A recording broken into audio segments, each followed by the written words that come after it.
Hello, folks. My name is John Murphy. I'd like to welcome you to another edition of Eastern Connecticut Arts Review, a weekly magazine about people, organizations, special events, and news for the arts community across the region in Tolland, Windham, and New London counties, the Quiet Corner.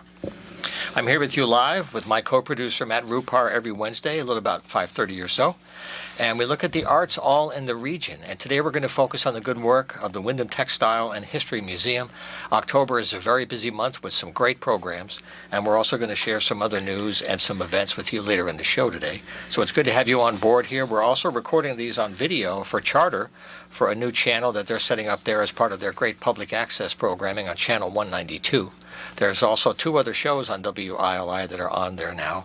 The Republic Forum also has a YouTube channel, and they're on as part of the mix of Channel 192. And also Let's Talk About It is there. And I'm very happy to have our program join in the near future.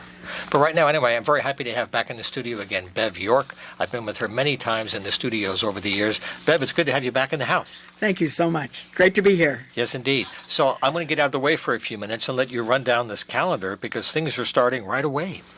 They are. Righto. So I want to let the listeners know that we are having our Halloween event at the Mill Museum, and it is not the ordinary haunted house.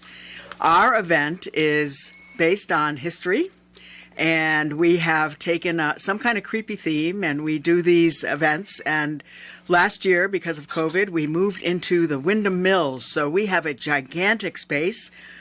And our theme this year is phobias. So it's a great year for phobias. It's a great year. It's going to bring out all the demons in my head. Yes. Go ahead. It's a great year for phobias. So we're having it for 6 nights. And so it is October 9, 10, 15, 16, 23, and 24. The tours leave every 20 minutes between 7 and 9:30. And we are encouraging people who would love to come to go on our website, right, millmuseum.org. Sign up. And sign up and pre-register, pick your night, pick your time, purchase your tickets. So then we will have pretty much, we are going to take maybe a few walk-ins, but I wouldn't depend on that because we're trying not to handle money and make it as easy as possible. Everybody will have their appointed time. And so this is kind of entertaining and educational. We're going to go through the dark corners of your mind and make your skin crawl. So it is moderately scary, but we suggest that it's not for not for little children. So 10 and above, maybe. 10 and above. And we will be selling refreshments outdoors afterwards. Got to hydrate after being terrified. Yes, exactly. Got to hydrate. Oh, my God. Yes. And so it's in Windham Mills. It is 322 Main Street. It is across the street from the museum. And there's lots of free parking there, huge parking lot. And you will sign up with the ticket admission desk that you've checked in. Mm-hmm. And the tour actually starts. The first group is outside. And then we go inside the big tour into one of the giant rooms. And there will be set scenes. There are 10 scenes set up, and they're all huge, and everybody will be socially distanced. And we are encouraging face masks. We're requiring face masks. That's right. Because it's inside. But it's a big space, and the windows are open, and it will be COVID safe. So we hope that people will go on to our website, millmuseum.org, and get their tickets. So we also have, this is Walktober month, and there are lots of walks. Walktober is put on by the Last Green Valley. Oh, it's wonderful. We'll grab one of these. And we have the brochures right here. They're all over town. So I'm holding it close to the microphone so you can see it. It lists all the walks that are already ongoing. Yep. And the Nightmare on Main phobia is listed in there. But there are many, many walks, and we're doing a few here in Willimantic. On Sunday, October 10th, Jamie Eves will be giving a walk in the old Willimantic Cemetery. That's the cemetery across from Stop and Shop. Mm-hmm. Sunday, October 10th at 1 o'clock. And he is going to focus on abolitionists, people of color, and the Civil War. So if that's an interest of yours, and if you love cemeteries, then that walk is for you. And you can find it in the Walktober brochure. That's right. A lot of history here, for sure. I'm going to do a walk at the end of the month on Saturday, October 30th. And I'm sorry, on Got the wrong numbers? and that's it. It's called Stories in Stone, and it's the Wyndham Center Cemetery. Okay. So these are the really early stones from the 1600s and early 1700s in Wyndham Center. It's on Route 203. And I'm going to focus on the old stone carvers and their artwork. And if that's not enough cemetery walks for you, there's another walk. And this is a new event. It is being sponsored by Wyndham Arts, and it's called the Grave Tales Cemetery Tour. And October 23rd, which is a Saturday from 1 to 5, there are going to be guides and some ghosts, perhaps, dressed up in 5 cemeteries. So Chaplin, Coventry, Columbia, Wyndham, and Willimantic. And people can go from town to town in any order, and we'll hear a few ghost stories and see some dramatic presentations. So maybe 15 minutes in each cemetery, something like that. George Romero might be stopping by with some of his friends, I gather. Indeed. So Grave Tales Cemetery Tour. You That's can great. get all the information that you need, including directions on how to get there and directions on how to park, by going to the Wyndham Arts Facebook page and website. Okay, so there's some cemetery tours which people really seem to love in October and when the foliage is out. I just want to mention, in case you've joined us, by the way, we're speaking with Bev York from the Textile and Mill Museum, and she's talking about some October events. The Last Green Valley publication that we're showing you right now is available online, and there's a good map system, so you can easily find your way throughout the region for all these nice events. We're just talking about a couple, but this is a great program, Walktober. It's thelastgreenvalley.org. So it's real simple, thelastgreenvalley.org. You might find these, they're all over the area, they put them out everywhere, but if you don't find one, you can still have a great time, get all the info you need on the web, lastgreenvalley.org. Okay. Great. Yep. Thank you. So another event that we have coming up is we have at the Mill Museum, which is the Wyndham Textile and History Museum, we have some prints that were done by Andy Wyeth. So A.N. Wyeth is the nephew of the famous Andrew Wyeth, the painter. And Andy Wyeth lives locally, and he does watercolors, and he's done watercolors of the mills here in Willimantic. And every once in a while, he's kind of shy, but every once in a while he'll come and do a personal greeting and a print signing, so people can meet the artist and purchase a print if they so desire. The buildings are beautiful. They're really nice architecture design. Yes. They are. And he's amazing. Watercolors are really amazing because you can't make a mistake. You know, oil colors, you can paint over it. But his work is stunning. And we have the prints for sale all the time, actually. That they were purchased so that we could sell them in our gift shop, and we sell some online. But we do make more sales when Andy comes to meet people, so we are going to do that. So that is going to be Sunday, October 17th. So it's going to be from 1 to 3, and we're hoping to have it outdoors. So the museum has been doing a lot of our events outdoors, Of course. and we're hoping to have Andy Wyeth come and meet the famous artist and perhaps purchase one of his prints on Sunday, October 17th at the Mill Museum, which is 411 Main Street in Willimantic, from 1 to 3. So that's a one-time, it just happened to fall into place this October. It's always nice to spend time with the artists when they're there to talk about the work. It's a nice extra personal contact. Absolutely. It really is. Absolutely. Okay. Yeah. One of his paintings is called Mill Girl in Number 4. And the number 4 mill burned to the ground in 1995. So people who have been around for a long time will remember this giant fire that we had. And when the mill was built, it was very famous because it was the first mill built for electric lights. So when you look at all of the factories down on Main Street, and they all are narrow buildings with all those windows, they were built before we had electric lights. So when they built mill number 4, it was going to be famous because it was going to be the first mill with electric lights inside. So it was this massive, giant building. Well, they could do a lot more inside, obviously, because you could see. Exactly. Oh, there you exactly. Go. Right. So they made this beautiful entryway because the building was going to be famous, and he painted that entryway before the building burned. And that's one of the paintings that's a favorite. So come and see the work of A. Ann Wyeth. Now, I want to mention the Mill Museum itself has a good website, so you can follow up on everything that we're talking with Bev about today and things later in the winter, is millmuseum.org. millmuseum.org. You can keep track of all these things. And while we're talking about the website, there's other stories there for people to learn history about this. Do you want to mention what you've already done to help people connect to our history?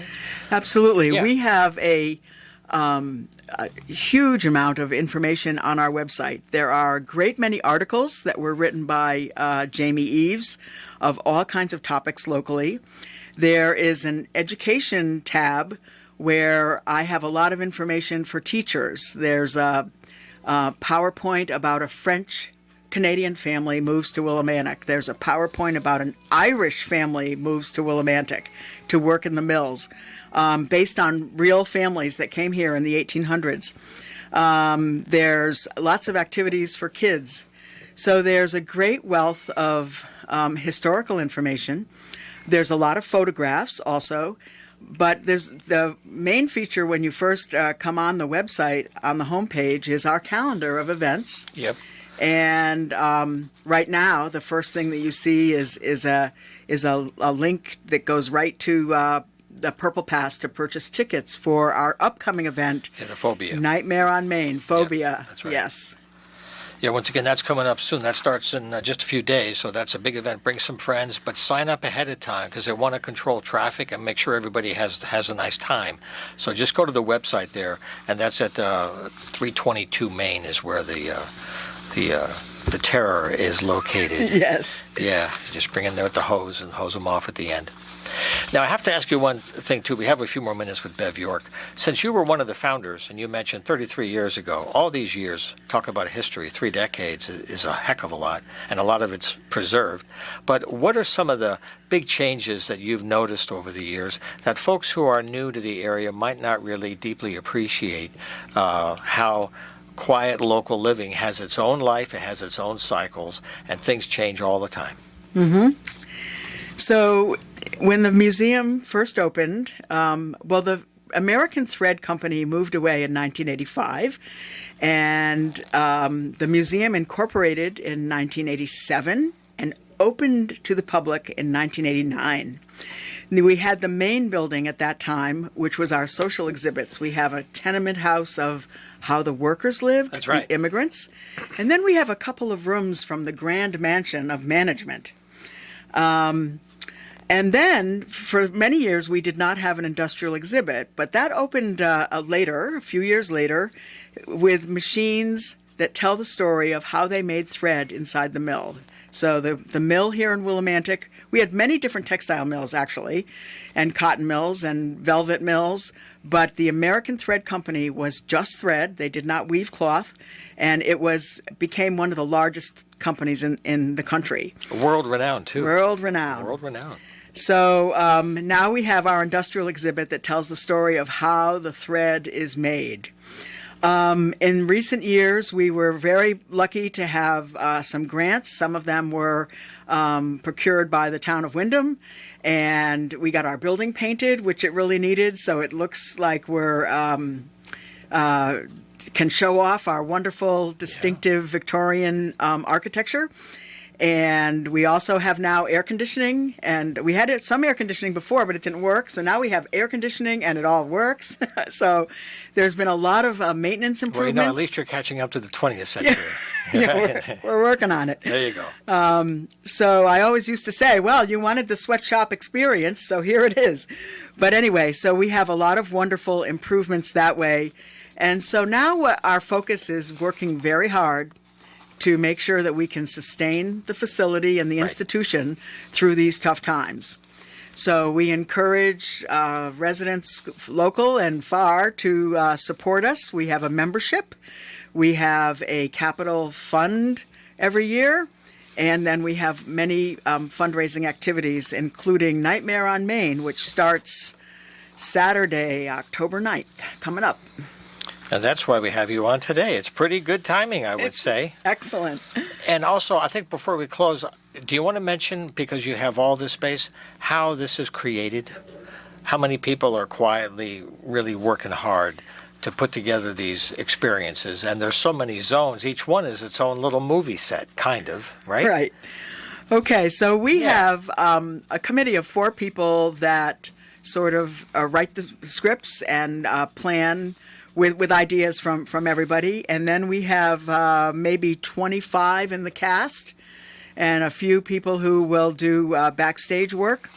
The cast is a little bit smaller than it has been other years, but the scenes are huge, and the spaces where the audience stands are huge because we're doing distancing, of course. That's right. And but we have some veteran actors. We have some theater guild people who aren't in the current play. So they got permission to be let out again? Just for the day, right? Right. Just for the day. And some community folks and some people who are acting for the very first time and other people who are veteran actors. And so it puts together a wonderful community event. Now, I have to ask you a question without being a spoiler. With all these different scenes of terror, are these all original creations of terror, or are they classic scenes being presented that people may connect to as visual little games? Any little teasers? Okay, well, John, that's a very fascinating question. Thank you very much. There is one movie scene that people might recognize a little bit from a movie. Mm-hmm. And there is, I will tell you, there's Edgar Allan Poe. Someone's going to portray him. Mm-hmm. Without giving away too much. Of course, is there a piano involved at all? There is not a piano in that scene. Thank no goodness floor. We didn't have to move a piano. So there's nothing under the floor under the piano in this There's nothing under the floor. There is maybe some beating hearts, but it's not that story, so I'm not giving it away. Okay. But phobias. So at least half of the population have phobias. And these are irrational fears. They're not real fears. They're imagined fears. They're the best. And, some of the most popular ones are, spiders and snakes and the fear of heights and darkness. And these are some of the things that we're going to take people through. See what you got. Back to the Captain Howdy days. Captain Howdy. Wow. What a nasty dude. Well, Bev, it's been great to have you. There's so many things you're doing with everybody. Once again, the website, 2 websites. One is millmuseum.org.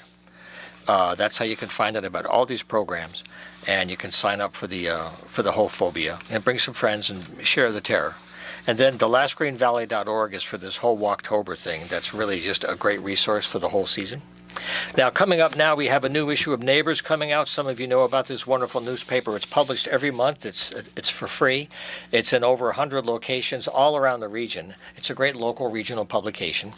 It's a bunch of volunteer writers putting it together with Tom King. And if you missed a copy, it's online. So it's neighborspaper.com. Not an ad, neighborspaper.com. You can find out all the information. They always cover events and calendars of all kinds of arts events, community forums and things.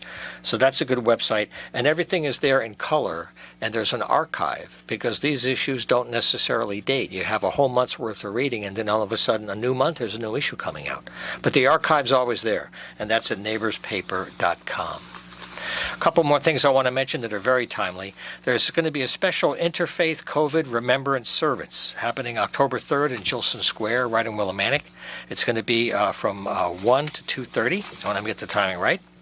This is a kind of a joint effort of the Windham Area Interfaith Ministry, the Windham Region Interfaith Working Group, and the towns of Bolton, Coventry, Mansfield, and Windham. They're going to have a non-sectarian prayer,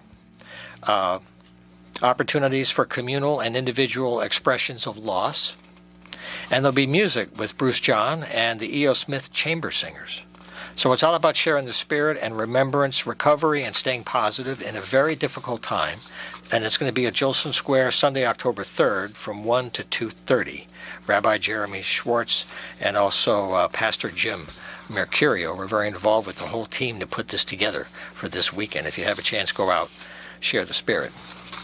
So I guess we're just about ready to wrap up this program. We're here every Wednesday. If you'd like to join me here in the studio, feel free to send an email. It's john@humanartsmedia.com.